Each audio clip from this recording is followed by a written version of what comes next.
በስመ አብ ወወልድ ወመንፈስ ቅዱስ አሐዱ አምላክ አሜን። ጽናት መጽሐፍ ቅዱስ ኦሪት ዘፍጥረት ምዕራፍ 26 በጽሕና ነርና ከምዚ ብለና ምዕራፍ 27 ከንበርከሙ ክርየ ይስሐቅን ያዕቆብ ከም ዝባረኾ ኮነ ድማ ይስሐቅ አሪጎ ዓይንቱ ጸለግለግ ኢለን ምርኣይ ምስ ኣነ ንኤሳው ነቲ ወዱ ፀዊዑ ኣታወደይ በሎ ንሱ ከዓ እኒእኹ በሎ ሽዑ ንሱ እንሆ ሕጂ ኣሪገ እየ መዓልቲ ሞተይ ድማ ኣይፈልጥን እየ ሕጂ በጀኻ መሳርያኻ ጎልዲብካ ቀስትኻ ወሰድ እሞ ንመሮር ወፊርካ ሃዲንካ ኣምፀለይ ከይሞትኩ ነፍሰይ ምእንቲ ክትምረቐካስ ኣነ ዝፈትዎ ጥዑም ብልዒ ክበልዕ ሰሪሕካ ኣምፀለይ በሎ። ርብቃ ከዓ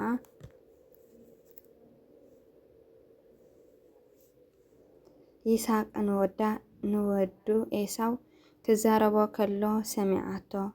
ኤሳው ድማ ሃዲኑ ከምፅእሉ ናብ መሮር ወፈረ። ርብቃ ከዓ ንወዳ ያዕቆብ ከምዚ ኢላ ተዛረበቶ፣ እነሆ ኣቦኻን ኣሕዋኻ ኤሳው በሊዐ ቅድሚ ምሟተይ ኣብ ቅድሚ እግዚኣብሔር ክምረቐካሲ ሃዲንካ ጥዑም ብልዒ ጌርካ ኣምፀለ ኢሉ ክዛረቦ ሰሚዐ ኣለኹ። ሕጂ ድማ ወደየ ከምቲ ኣነ ዝእዝዘካ ቃለይ ስማዕ።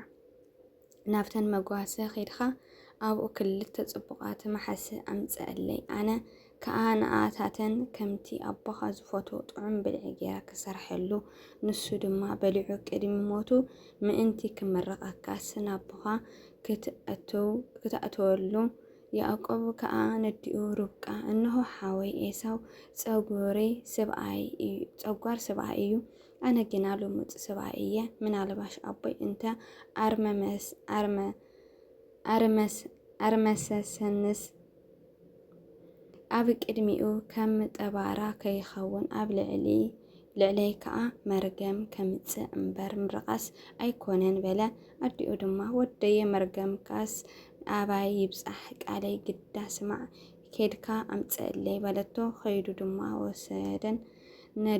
ወሰደን ነዲኡ እውን ኣምፀላ። ኣዲኡ ከዓ ከኣቦኡ ዝፈትዎ ጥዑም ብልዒ ኣዳለወት። ርብቃ ድማ እቲ ምስ ኣብ ቤት ዝነበረ ጽቡቕ ክዳውንቲ ኤሳው እቲ ዓብዪ ወዳ ወሲዳ ንያዕቆብ ነቲ ንእሽተይ ወዳ ኸደነቶ።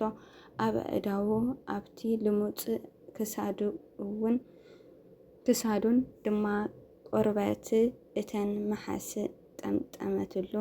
እቲ ጥዑም ብልዒ እቲ ዝሰንከተቶ እንጌራ ጌራ ንወዳ ያዕቆብ ኣብ ኢዱ ሃበቶ። ንሱ ከዓ ናብ ኣቦኡ ኣትዩ ኣቦየ በለ። ንሱ ድማ እኒኹ ወደይ መን ኢኻ ንስኻ በለ። ያዕቆብ ከዓ ናብኡ ኣነ ኤሳው ብኹርኻ እየ፣ ከምቲ ዝበልኻኒ ገይረ ኣለኹ እሞ ነፍስኻ ምእንቲ ክትምርቐኒ ስተንሲእኻ እኮታ ኮፍ በል ካብ ሃደናይ ድማ ብላዕ በሎ። ይስሐቅ ንወዱ ከመይ ኢልካ ክንድዚ ብቕልጡፍ ረኸብካ ወደየ በሎ። ንሱ ድማ እግዚኣብሔር ኣምላኽካ ኣብ ቅድመይ ኣገባጊቡለይ በሎ። ይስሐቅ ከዓ ንያዕቆብ ወደየ ብሓቂ ንስኻ ወደይ ኤሳው እንተኾንካ ወይ እንተዘይኮንካስ ከርምስሰካስ ቅረብ በሎ። ያዕቆብ ድማ ናብ ኣቦኡ ይስሐቅ ቅረብ ኣርመሰሶ። ከዓ ድምፁስ ድምፂ ያዕቆብ እዩ፣ ኣእዳው ግና ኣእዳው ኤሳው በለ።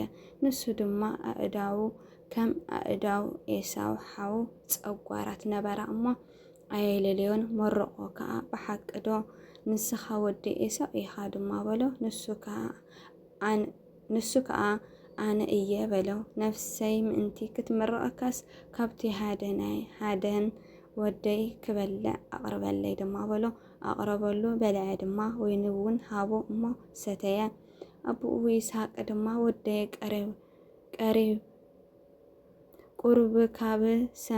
ቀሪብካ ስምዐኒ በሎ። ቀሪቡ ሰምዖ፣ ጨና ክዳኑ ኣጫነዮ። ከዓ ከምዚ ኢሉ መረቆ፣ እንሆ መዓዛ ወደይ ካብ መዓዛ እታ እግዚኣብሔር ዝባረኻ ብርሃት እያ። ኣምላኽ ከዓ ካብ ኣውሎ ሰማይን ካብ ስቡሕ ምድርን ብዙሕ ስርናይን ወይንን ይሃብካ። ህዝብታት ይገዝኡኻ ህዝብታት ድማ ይስገዱልኻ ጎይታ ኣሕዋትካ ኩን ደቂ እንኻ ድማ ይስገዱልኻ ዝረገምካ ርጉም ዝመረቐካ ድማ ምሩቕ ይኹን ኤሳው ካብ ኣቦኡ ምርቓ ከም ዝለመነ ኮነ ከዓ ይስሐቅን ያዕቆብ መርቆ ምስ ወደአ ያዕቆብ ድማ ኣብ ቅድሚ ኣቦኡ ይስሐቅ ብእቡኡ ወፂኡ ምስ በለ ኤሳው ሓው ከዓ ካብ ሃደናይ ኣተወ ንኤሳው ጥዑም ብልዒ ኣዳልዩ ናብ ኣቦኡ ኣምፀሉ ኣቦኡ ድማ ኣቦይ ነፍስኻ ምእንቲ ክትመርቐኒ ስተንስእ እሞ ካብቲ ሃደናይ ወድኻ ብላዕ በሎ ኣቦኡ ይስሐቅ ከዓ ንስኻ መን ኢኻ በሎ ንሱ ድማ ኣነ ኤሳው በኩሪ ወድኻ እየ በለ ሽዑ ይስሐቅ ኣዝዩ ብርቱዕ ሰንበደ እሞ እቲ ሃደናስ ሃዲኑ ዘምፀአለይ ኣነ ከዓ ገና ንስኻ ከይመፀእኻ ካብ ኩሉ ብልዒ ዝመረቕክዎ ደኣመን እዩ ምሩቕ ድማ ክኸውን እዩ በሎ ኤሳው ዘረባ ኣቦኡ ምስ ሰማዕ ኣዝዩ ዓው ኢሉ መሪር ጋዕረ ናብኡ ከዓ ኣቦይ ንኣይ ድማ መረቐኒ በሎ ንሱ ድማ ምረቓኻስ ሓውካ ብተንኮል መፂኡ ወሲድዎ በለ ኤሳው ከዓ 2 ሳዕ ጠቢሩኒ ብኹርናይ ወሲዱ ሕጂ ከዓ እነሆ ምረቓይ ወሲዱ ስሙዶ ግዳ ያዕቆብ ኣይኮነን ንኣይኻ ምረቓዶ ኣይተርፍካለይን ኢኻ ድማ በሎ ይስሐቅ ከዓ መሊሱ ንኤሳው እነሆ ጎይታኻ ገበርክዎ ኩሎም ኣሕዋቱ ከዓ ጉዙኣቱ ክኾኑ ሃብክዎ ብስርናይን ወይንን ከዓ ኣጽገኽዎ ሕጂ እሞ ወደየ ንስኻ እንታይ ክገብረልካ እየ በሎ ኤሳው ድማ ናብኡ ኣቦይ ሓንቲ ምረቓ ጥራይ ኮይና ዘላትካ ኣቦይ ንኣይ ድማ መረቐኒ ደኣ በሎ ኤሳው ከዓ ዓው ኢሉ በኸየ ይስሐቅ ኣቦኡ ድማ መሊሱ በሎ እንሆ ንበረከትካ ስብሓት ምድርን ብናይ ልዕሊ ኣውሎ ሰማይ ክኸውን እዩ ብሴፍኻ ክትምገብ ሓውኻ ድማ ክትግዝኦ ኢኻ ክኸውን ከዓ እዩ ኮለል ምስ በልኻ ኣርዑት ካብ ክሳድካ ክትሰብር ኢኻ ይስሐቅ ንያዕቆብ ናብ ላባ ከም ዝሰደዶ ኤሳው ድማ ብዛዕባ ኣቦኡ ዝሃቦ ምረቓ ንያዕቆብ ጸልኦ ኤሳው ከዓ ብልቡ ነቦይ ንዝሓዘነሉ ቅንያት ቁሩብ እየን እሞ ሽዑ ንያዕቆብ ሓወይ ክቐትሎ እየ በለ ንርብቃ ድማ ዘረባ ኤሳው ዓብዪ ወዳ ነጊርዋ ነቲ ንእሽተይ ወዳ ያዕቆብ ከዓ ለኣኾ ፀዊዓ እንሆ ኤሳው ሓውኻ በኣኻ ከድበስ ኢሉ ክቐትለካ ይደሊ ኣሎ ሕጂ ከዓ ወደየ ቃለይ ስማዕ ተንስእ እሞ ናብ ሓወይ ላባን ናብ ካራን ህደም ነድሪቅ ሓውኻ ክሳዕ ዝምለስ ኩራ ሓውኻ ካባኻ ተመሊሱ እቲ ዝገበርካዮ ድማ ክሳዕ ዝርስዖ ገለ መዓልትታት ምስኡ ተቐመጥ ሽዑ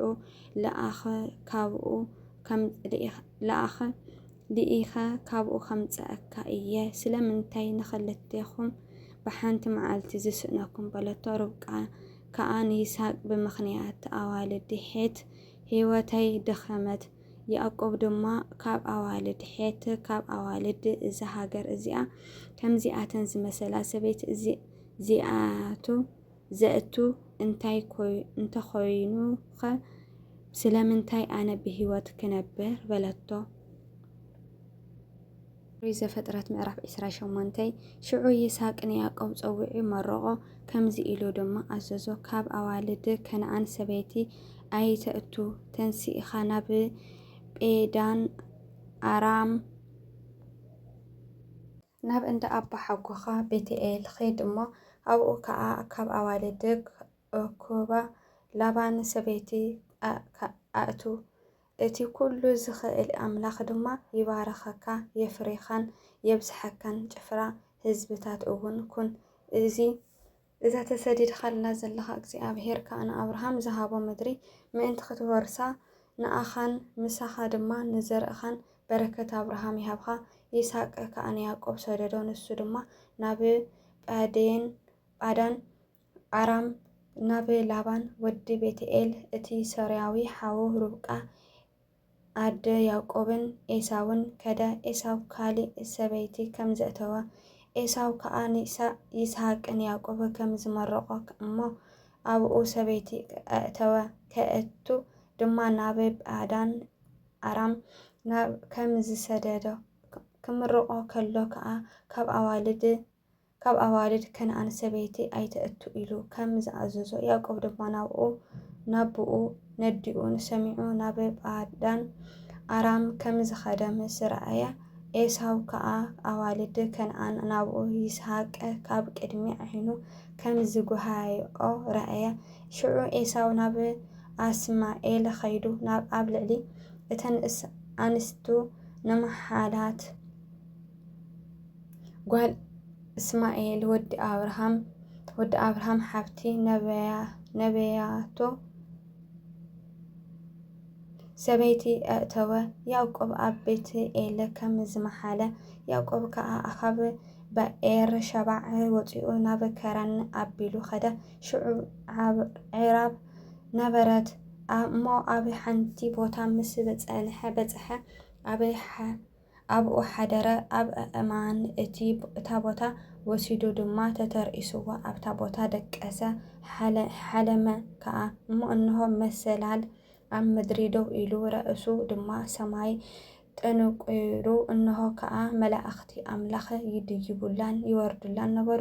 እንሆ ድማ እግዚአብሔር ኣብ ልዕሊኡ ደው ኢሉ በሎ ኣነ እግዚአብሔር ኣምላኽ ኣቦኻ ኣብርሃም ኣምላኽ ይስሐቅን እየ። እዛ ንስኻ ኣብ ልዕሊኣ ደቂስካላ ዘለኻ ምድሪ ንኣኻን ንዘርእኻን ክህባ እየ። ዘርእኻ ድማ ከም ዘርኢ ሓመድን ምድርን ክኸውን እዩ። ንምዕራብን ምብራቕን ሰሜንን ደቡብን ክትሰፍሕ ኢኻ። ኩሎም ዓሌታት ምድሪ ከዓ በኣኻ ብዘረባኻን ክባርኹ እዮም። እንሆ ከዓ ኣነ ምሳኻ እየ። እቲ ዝበልኩኻ ክሳዕ ዝገብሮ ኣይሓድገካን እየ እሞ ኣብ እትኸዶ ኩሉ ክሕልወካ እየ። ናብ ምድሪ እዚኣ ድማ ከመልሰካ እየ። ያዕቆብ ከዓ ካብ ድቃሱ ተበራበረ እሞ ኣነ ደኣ ኣይፈለጥኩን ነይረ እምበር ብሓቂ እግዚአብሔር ኣብዚ ቦታ እዚኣ ኣሎ በለ። ፈሪሁ ድማ እዛ ቦታ እዚኣ ክንደይ ተፍርህ እያ፣ እዚኣ ቤት ኣምላኽ እያ እምበር ካሊእ ኣይኮነትን፣ እዚኣ ከዓ ደገ ሰማይ እያ በለ። ያዕቆብ ድማ ንፅባሒቱ እንጊሁ ተንሲኡ እታ ኣብኡ ተተርእይስዋ ዝነበረ እምኒ ወሲዱ ሓወልቲ ክኸውን ኣቆሞ። ኣብ ርእሱ ከዓ ዘይቲ ከዓወሉ ስም እታ ቦታ እቲኣ ኣብ ቤትኤል ኣውፀላ። ቅድሚ ገና ስም እታ ከተማ ሎዛ ይበሃል ነበረ። ያዕቆብ ድማ ከምዚ ኢሉ መብፅዓ ተመጻብዐ። እግዚአብሔር ምሳይ እንተኾይኑ ኣብዛ ዝኸዳ ዘለኹ መንገድካ እንተሓለወኒ ዝብላዕ እንጀራ ዝኸድኖ ክዳንን ድማ እንተሃበኒ ናብ ቤት ኣቦይን ብድሓን ተመለስኩ ክሳዕ ሽዑ እግዚአብሔር ኣምላኸይ ይኹን እዚ ሓወልቲ ገይረ ኣቆመዮ ዘለኹ እምኒ ከዓ ኣብ ቤት ኣምላኽ ክኸውን እዩ። ካብ እትህበኒ ዝበለ ኩሉ ድማ